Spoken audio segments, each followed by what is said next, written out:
안녕하십니까. 신의교대 국방TV 데일리 디펜스입니다. 오늘도 아주 중요한 주제 여러분들께 알려드리고 이야기를 나눠보겠습니다. 미국이 국방수권법을 개정하는데요. 내년도 국방수권법 나옵니다. 그런데 거기에 주한미군 철수가 연상될 수 있는 조항이 생겨버렸습니다.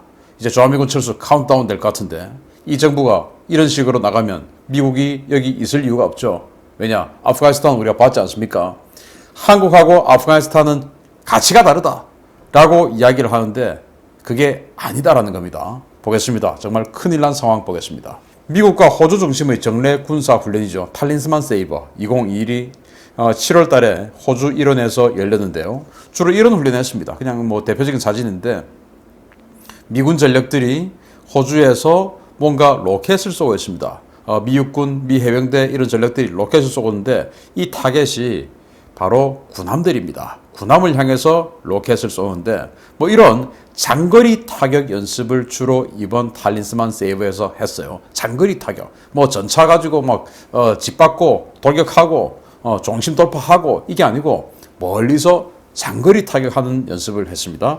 그리고 또 미일 정례 군사훈련 오리엔탈 실드 2021 훈련을 7월에서 8월간에 했는데 이건 과거 냉전시대 때 소련군이 일본 홋카이도 그리고 혼슈로 상륙했을 때 미군이 신속하게 증원되어서 마치 우리 부산항으로 한반도로 증원되어 오는 것처럼 이 일본으로 증원되어서 소련군과 맞서 싸우는 그 훈련들이었어요. 그게 오리엔탈 실드인데 당연히 소련군을 맞서서 싸우다 보니까 홋카이도와 일본 혼슈 북쪽이 주 전장이 되었었죠. 그런데 이게 바뀌었습니다. 이제는 일본의 남부 지역인 규슈 그리고 오키나와 지역으로 바뀌었어요. 그리고 육군, 보시다시피 지금 육상자위대와 육군 이런 지상군들인데 지상군들의 훈련 중에서 이렇게 상징적으로 이게 뭐 탱크 이런 게 나오는 게 아니고 이런 식으로 상징적인 무기를 보여주는 겁니다. 이 사진 한 장이 오리엔탈 실드 훈련의 올해 훈련은 바로 이거다라는 것을 상징적으로 보여주는 거예요. 일본 자위대는 12식 지대함 미사일, 미군은 하이마스 이렇게 보여주는데 하이마스는 로켓입니다. 로켓인데 이걸 가지고 적 지상을 타격하는 것이 아니고 적의 함대를 타격하는 거예요. 그리고 프리즘 미사일 가지고 적의 함대를 타격하고 여기는 12식 지대함 미사일 가지고 지상에서 적의 군함을 타격하는 거예요.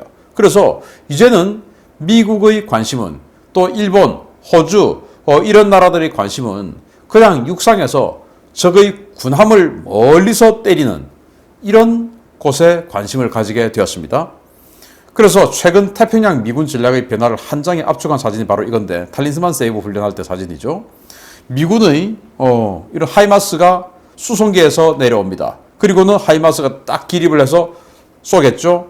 타겟은 군함입니다. 바로 중국 군함이죠. 그런데 이 캥거루가 그려져 있는 C-17 수송기인데 동맹군 또는 우방군의 수송자산을 타고 우방 또는 동맹의 영토 또는 섬, 도서지역 이런 데서 중국을 때리겠다 이겁니다.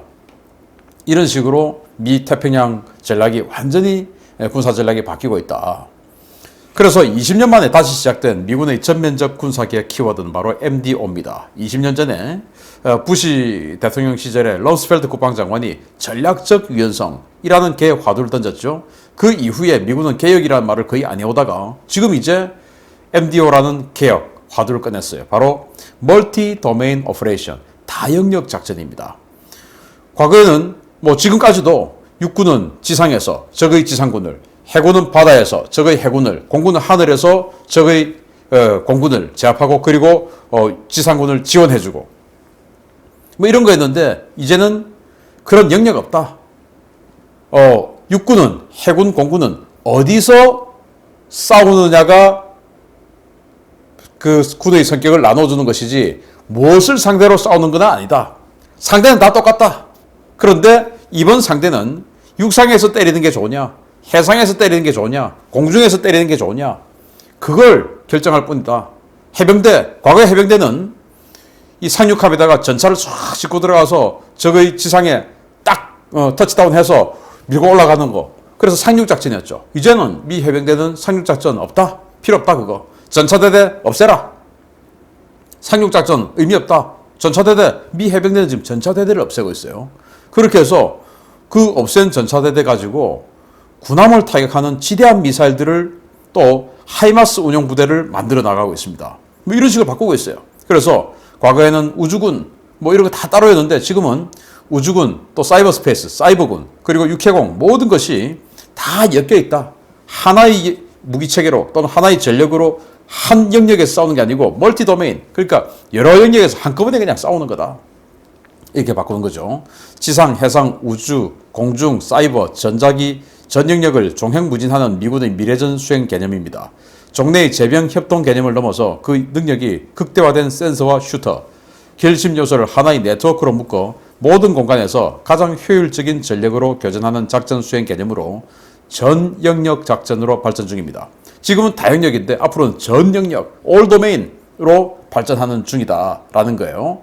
그러면은 이렇게 미군 전력이 다영역으로 발전하는데 그러면 지금 주한 미군은 이 바뀌고 있는 미군 전략에 맞는 부대인가? 맞는 군대냐? 그걸 이제 우리가 봐야 되는데 그게 아니더라 이겁니다. 그런 차원에서 정말 놀라운 기사가 보이스 오브 아메리카부터 나왔습니다.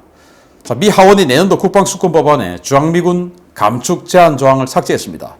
민주당의 애덤 스미스 하원 군사위원장이 30일 7,440억 달러 규모의 새 회계연도 국방수권 법안을 공개했다. 이달 공개된 스미스 위원장 명의의 법안에는 전년도까지 3년 연속 포함되었던 주한미군 감축 제한 조항이 포함되지 않았는데 스미스 위원장은 올해 법안에서 주한미군 감축을 제한하는 조항이 빠진 이유를 설명하지 않았다. 대신 이번 법안에는 인도 태평양 지역에서 중국과 북한의 위협에 맞선 동맹과 영내 병력 강화의 중요성을 강조하는 내용이 담겼다. 라는 거예요. 올 11월부터 적용되는 내년도 국방수권법에 주한미군을 28,500명 이하로는 떨어뜨릴 수 없어 라고 하는 조항이 최근 3년간 쭉 들어왔었는데 그게 삭제됐다. 주한미군 병력의 하한선을 규정하는 그 조항이 삭제됐다. 이겁니다. 그러면은 주한미군을 얼마든지 감축할 수 있는 그런 여력이 생긴 거죠. 여지가 생긴 거죠. 트럼프 대통령이 주한미군 뭐 지금 필요 있냐? 한국 같은 부자 나라를 위해서 우리가 이렇게 해줄 이유가 있냐? 라고 하는 바람에 당시 존 S 맥케인 상원 의원이 이거 이래서는 안 되겠다 라고 해서 국방수권법안에 28,500명 이하로 줄이려고 할 때는 그 이유를 의회에 설명하고 동의를 얻어야만이 그 병력을 줄이는 데 대한 예산을 집행해 준다. 이게 국방수권법안이었어요. 그렇게 해서 28,500명 이하로는 줄일 수 없게끔 미 의회에서 제안을 했는데 이제 존 S 맥케인 상원 의원은 하늘나라로 가고 안 계시고 그리고 지금 민주당이 이제는 그런 조항이 필요하나 해서 그걸 빼버린 겁니다. 그런데 이건 지금 원안이에요. 마지막에 확정안에서는 어떻게 될지 모르겠지만 원안이 이렇게 나와버린 겁니다. 그럼 원안이 이렇게 나왔으면 우리가 대한민국이 아니 이거 지금 뭐냐?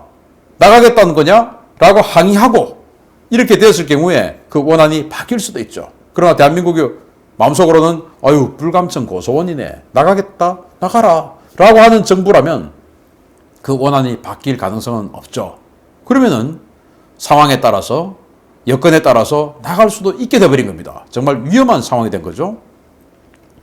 자, 그래서 다영역 작전을 해야 되는데 이제는 미군의 모든 군대, 모든 장비, 모든 전력은 다영역 작전, 하나의 무기체계로 하나의 군이 여러 전장에서 동시에 사용될 수 있게끔 만들어야 되는데 그러다 보니까 해병대도 전차를 없애는 이런 상황이 되는데 도대체 대한민국에 들어오는 이런 기갑여단 전투단 이건 다영역을 할 수가 없잖아요. 전차, 장갑차를 가지고 다영역을 할 수 없잖아요. 오직 적의 탱크, 적의 장갑차, 적의 보병부대를 깨트리는 이 그냥 단일 영역 전투만 할 수 있는 이런 부대들. 그런데 비용은 또 어마어마하게 들죠. 이런 부대들. 자, 미군이 탱크를 왜 새로 안 만들겠습니까? 새로 안 만드는 이유가 있죠. 앞으로 전차라는 무기체계가 이 현대전장에서 21세기 전장에서 필요 없다. 라는 생각을 하니까 미군은 지금 1980년대부터 써왔던 M1 에이브람스 전차를 아직도 쓰고 있죠. 그런데 그 M1 에이브람스 전차 또 브래들리 장갑차, 이런 장갑차를 수백 대씩 매년 9개월에 한 번씩 이렇게 부산항에다 하역해서 한국에 순환 배치를 하고 있습니다. 싣고 오는 비용, 내리는 비용, 이것만 해도 얼마나 비용이 많이 들겠습니까? 자신들이 미 본토에 주둔하고 있는 그 지역에서부터 샌디에고로 실어 나르는 비용, 그 샌디에고에서 싣고 오는 비용, 또 내리는 비용, 다시 돌아가는 비용, 이것만 해도 얼마나 많이 들겠습니까? 그런데 이 주한미군에 있는 이런 전력들이 이제는 다용력 아니잖아, 얘들은. 근데 왜 이렇게 해야 돼? 의리 때문에. 그동안 한미동맹이라는 그 동맹으로 그렇게 해왔으니까. 그런데 트럼프 대통령이 이야기했듯이 아니 얘들이 지금 우리보다 더 잘 사는데 왜 해줘? 라고 했을 때 뭐라고 하겠냐 이겁니다. 그래서 9개월에 한 번씩 6월 20일 날 왔으니까 정상 스케줄대로라면 내년 즉 2022년 3월 20일 날 부산항에 이런 모습이 다시 연출돼야 됩니다. 그런데 내년 3월 20일 딱 대선하는 그 시기죠. 그 시기에 과연 부산항에 이런 사진이 연출될 수 있을까? 내년 3월 20일 날 이 사진이 부산항에서 찍히려고 하면은 내년 1월 또는 올 연말에 다음 부대는 너희 부대야 라고 다음 한국으로 가야 할 부대가 지정이 돼야 됩니다. 과연 지정될 수 있을까? 지금 주한미군을 한선을 제한하는 이 법안을 없애버렸는데, 조항을 없애버렸는데 과연 아니 뭐 이 비싼 돈 들여서 왜 가냐? 한국 가니까 훈련도 못해 라고 하는데 과연 될 수 있을까? 그러면 내년 3월 20일은 어떻게 이 사진이 찍힌다 하더라도 내년 12월에는 그러면 과연 새로운 정부가 들어와서 이 사진을 찍게끔 만들 수 있을까? 이거 우리 생각해야 됩니다. 문재인 정부와 같은 이런 정부가 다시 탄생을 한다면 내년 12월에는 이 사진이 안 찍힐 가능성이 아주 높다. 그러나 정권이 바뀌어서 다시 한미동맹을 강화하고 훈련을 보장하고 하는 이런 정권이 생긴다면 내년 12월에도 이런 사진 찍히겠죠. 주한미군이냐 주일미군이냐 왜 이렇게 한국에 있는 미군 전력이 일본으로 외유를 할까요? 왜 이렇게 잦아질까요? 지금 이 사진은 7월 25일 날 일본 요코타 공군기지 인근에서 찍힌 사진입니다. 그런데 A-10 공격기인데 여기 보시다시피 오산이라는 마크가 선명하게 찍혀 있습니다. 바로 대한민국의 오산기지 소속의 A-10 7공군 소속의 A-10 공격기가 일본에 가서 훈련하고 있는 겁니다. 왜? 한국에서는 훈련을 못하게 하니까. 그래서 브룩스 사령관이 포린 어페어스 이렇게 기고를 했었죠. 미국은 아파치 공격 헬기 병력과 같은 특정 전력을 훈련을 위해 일본이나 알래스카로 재배치하는 방안을 검토해야 된다. 한국에서 빼야 된다 이거예요. 아파치 공격 헬기 지금 한국에 2개 대대가 들어와 있는데 그 아파치 공격 헬기는 여러 가지 임무가 있겠죠. 뭐 지상에서 지상에 있는 전차를 타격하는 훈련, 지상에 있는 뭐 넓게 상계해 있는 적의 보병을 제압하는 훈련, 뭐 이런 여러 가지가 있을 겁니다. 또 헬기끼리 공중 전투하는 그런 상황. 그런데 미군은 어떤 특정 기간에 어디에 있든지 간에 훈련 시간을 채우지 못하면 진급이 안 돼요. 그런데 한국에 오면 훈련을 못해요. 못하게 하니까. 프레카드 들고 시끄럽다 못하게 하니까. 그리고 특히 또 아파치 조종사들 같은 경우는 조종사인데 분명히 조종사 우리 운전면허 한번 받으면 면허증 있지 않습니까? 그러니까 뭐 조종사 그냥 뭐 훈련 좀 못했지 뭐. 아니에요. 특정 기간 중에 계속 그 훈련 시간을 채우지 못하면 예를 들어서 공대지 대전차 사격 어떤 코스 또는 대장갑차 사격 코스, 대인 사격 코스, 또 대헬기 또는 대공 이런 여러 가지 상황, 또 집단전 이런 여러 가지 상황에 따라서 그 상황에 따른 그 정해진 하한 훈련 시간이 있어요. 그 시간을 못 채우면 지급이 안 되는 걸 떠나서 아예 조종관을 놔야 됩니다. 면허증이 박탈돼 버려요. 조종사 면허증이. 그러면은 한국에 가면은 지금 아파치가 2개 대대가 있는데 여기 가면은 훈련을 못 해. 그러면 나는 지금 면허가 박탈될 수 있어. 이게 오려고 하겠습니까? 그러니까 여기 갈 바에야 그냥 일본에 가자. 그러면 한국에 아파치 왜 가 있냐? 빼자. 마찬가지로 이들도 마찬가지예요. 빼자. 그러니까 진급도 안 되는데 왜 가냐? 빼자. 이제 이렇게 되는 겁니다. 다영역 전투. 지금 바뀌고 있는 전장 상황에도 적응 못하고 그리고 여기 가면 진급도 안 되고 아예 면허도 박탈되고 이러면은 올 이유가 없죠. 서로 안 올라 그러죠. 그래서 내년 연말 전력화되는 미 육군의 LRHW인데 이게 저는 미국이 우리에게 걸어올 첫 번째 딜이라고 생각합니다. 자, 니들 진심 한번 보겠어. 자, 우리가 진짜 필요한 게 지금 이거야. LRHW. 이거 배치하는 거야. 니들 캠프 함프리스 또는 군산 또는 제3의 지역 어디에 배치해 줄래? 라고 물었을 때 이거 배치해 줘야 됩니다. 제가 수년 전부터 국회에서 주최하는 뭐 여러 가지 세미나나 이런 데 가서도 또 방송에서도 이거 배치해야 된다.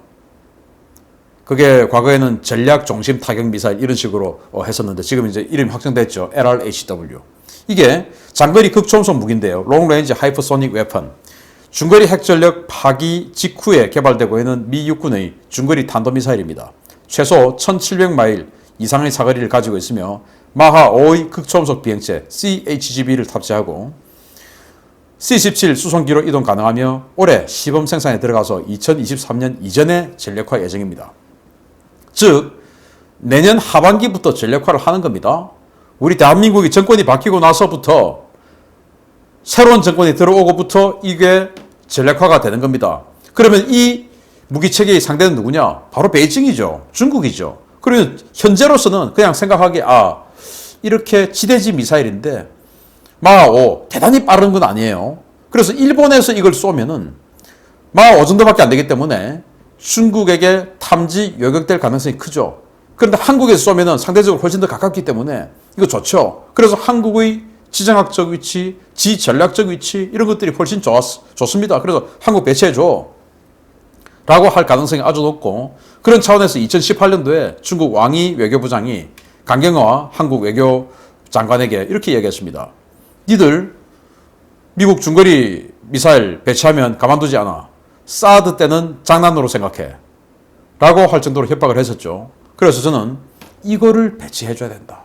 그런데 이걸 진작에 배치를 한다고 약속을 해줬으면 미국이 한국 니들은 정말 혈맹이야 라고 할 텐데 이게 지금 가치가 확 떨어지게 생겼습니다. 바로 이것 때문입니다.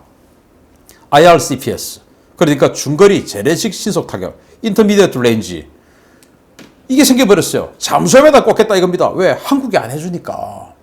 한국에서 쏘면 참 돈도 적게 들고 참 좋은데 한국이 안 해주니까 이걸 잠수함에다 꽂아가지고 쏘자. 오하이오급 잠수함에 육군의 LRHW에 탑재되는 CHGB 탄두를 활용해 2단 고체 연료의 추진체에 탑재하는 미 해군의 신형 극초음속 무기입니다. 신형 VPM 호환이 가능하도록 제작되어 2025년 오하이오급 SSGN, 2028년 버지니아 블락 5급 탑재를 목표로 개발이 진행 중이며 조기 전력화 가능성도 제기됩니다. 그래서 이 무기 체계를 가지고 서해에 들어와서 쏴버리면은 한 7분이면 베이징에 때릴 수 있는데 한국의 캠프 함프리스에 쏘니까 한 10분 정도 걸리네. 3분이면은 시진핑에게 보고 올라갔다가 내려오고 하는 그 시간 충분하잖아. 그럼 한국 하지 말고 그냥 여기서 해버리지. 이렇게 되는 겁니다. 이 CHGB 탄두 같은 경우는 완전히 탄도미사일처럼 고고도로 올라갔다가 내려오는 게 아니고 글라이드 비행을 하는 겁니다. 그래서 한 100km 고도에서 이렇게 쫙 깔려서 들어가기 때문에 저기 탐지하기 힘들어요. 그래서 중국이 이 다른 요동반도 상공에다가 한 성층권에다가 초대형 비행선을 띄워놓고 이런 식으로 CHGB 탄두가 들어오는 것을 탐지하고 요격하기 위해서 대련 상공에다가 다른 상공에 성층권에다가 비행선을 띄워놨어요. 이런 식으로 중국과 미국이 대응하고 있습니다. 여기에 우리가 협조를 해줘야 된다 이겁니다. 그런데 이미 이 잠수함에 탑재되는 CHGB 때문에 우리는 조금 실기한 것은 아닌가라는 생각이 좀 들어요. 아쉽습니다. 이런 상황에서 미 국익에 부합하지 않고 싸울 의지도 없는 제2의 아프가니스탄이죠. 우리 대한민국. 대한민국 아프간하고는 완전히 그냥 다르지 지정학적 위치가. 라고 하는데 아니다 이겁니다. 조 바이든 대통령이 카불 함락 직후 이렇게 이야기를 했죠. 1조 달러가 넘는 돈을 써가면서 30만 명의 아프간 정부군을 훈련시키고 무장시켰지만 탈레반에 무력했는데 미군이 더 남아 지원한다고 달라지지 않는다. 그들이 싸우려 하지 않는 전장에서 미군이 더 이상 싸워서도 죽어서도 안 된다. 라고 이야기했죠.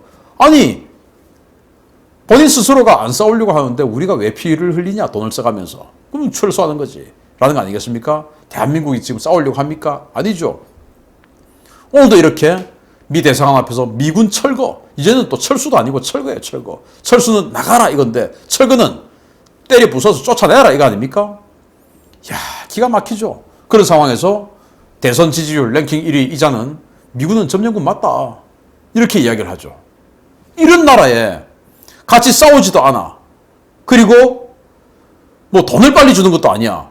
그리고 있는 것을 달가워하지도 않아. 때려 부숴서 쫓아내자, 부숴버리자 라고 하는 이런 나라에 왜 있겠냐 이겁니다. 거기다가 법도 바뀌어버렸는데.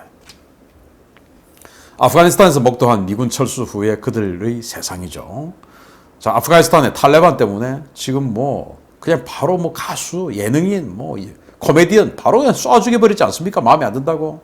그거 보면은 좌파 여러분 마음이 편하십니까? 이야, 쟤들 정말 화끈하게 나라 통치하네. 그렇게 생각이 됩니까? 아니죠. 어떻게 저럴 수가 있을까? 라는 생각이 들죠. 탈레반. 그런데 대한민국의 탈레반하고 비슷하다라고 평가되는 사람들 요새 신조어가 나오고 있던데 탈레반. 야, 전 참 그 이야기 듣고 야, 저렇게 또 연관이 되네 라는 생각이 들 정도예요. 탈레반과 탈레반이 어떻게 같으냐? 미제국주의 척결하자. 똑같죠? 탈레반이나. 우리 민족끼리 하자. 똑같죠? 외세 부역자 처단하는 거 똑같죠? 언론 탄압 지금 뭐 온갖 말도 안 되는 법 만들어서 이 SNS까지 탄압하는 이 법을 만들고 있죠. 그걸 야당은 지켜내지도 못하죠. 언론 탄압 그리고 적폐청산 똑같죠. 탈레반. 야간 통행 금지합니다. 여기도 지금 방역을 빌미로 뭐 저녁 6시 이후에 아예 다니지 못하게끔 지금 만들고 있죠. 야간 통행 금지합니다. 성터부시합니다. 차도로 안 썼다고 그냥 쏴 죽여버립니다. 여기도 뭐 좀 노출 심하고 하면 성을 상품한다 어쩌고저쩌고 하는 그 페미 같은 이런 또 사람들이 또 이 계통이 또 많이 있어요. 전통 복장을 선호합니다. 차도로 안 썼다 뭐 안 했다 그냥 쏴 죽여버리죠. 이 탈레반 중에서도 저는 참 이 개량 한복 그리고 우리 전통 한복 참 좋아합니다. 그런데 어느 날 이 개량 한복이 정교주의 상징이 돼버렸어요. 그래서 저는 어느 날부터 개량 한복 입은 사람 보고 저 사람 혹시 이런 생각이 들 정도예요. 전통 복장을 선호합니다. 똑같아요. 탈레반과 탈레반이. 탈레반 제가 지어낸 게 아니고 요새 하도 유행을 하길래 제가 해본 말입니다. 그래서 제발 깨어나야 됩니다. 우리 가만히 있어서는 안 돼요. 이런 상황 같으면 제1야당에서 미의회에 지금 방문단을 조직해서 미의회에 가야 됩니다. 하원에 가고 상원에 가서 아니 국방수권법에 3년 연속으로 지금 주한미군 최저 하한선을 규정한 법이 있었는데 왜 이번엔 뺐냐? 그걸 다시 넣어달라 라고 항의하러 가야 됩니다. 그런데 지금 그런 정치인들이 있습니까? 없습니다. 이건 뭐 도대체 뭐 하자는 것인지 거기서 투쟁을 제대로 하기를 하나 대한민국을 지키기 위해서 노력을 하기를 하나 자기네들끼리 치고받고 싸우고 정말 깨어나서 행동해야 됩니다. 주한미군 사라진 분쟁국가, 위험국가가 어떻게 변했는지 베트남에서 아프가니스탄에서 우리는 보고 있습니다. 정말 우리를 스스로 지켜야 됩니다. 뭉쳐야 됩니다. 마치겠습니다. 감사합니다.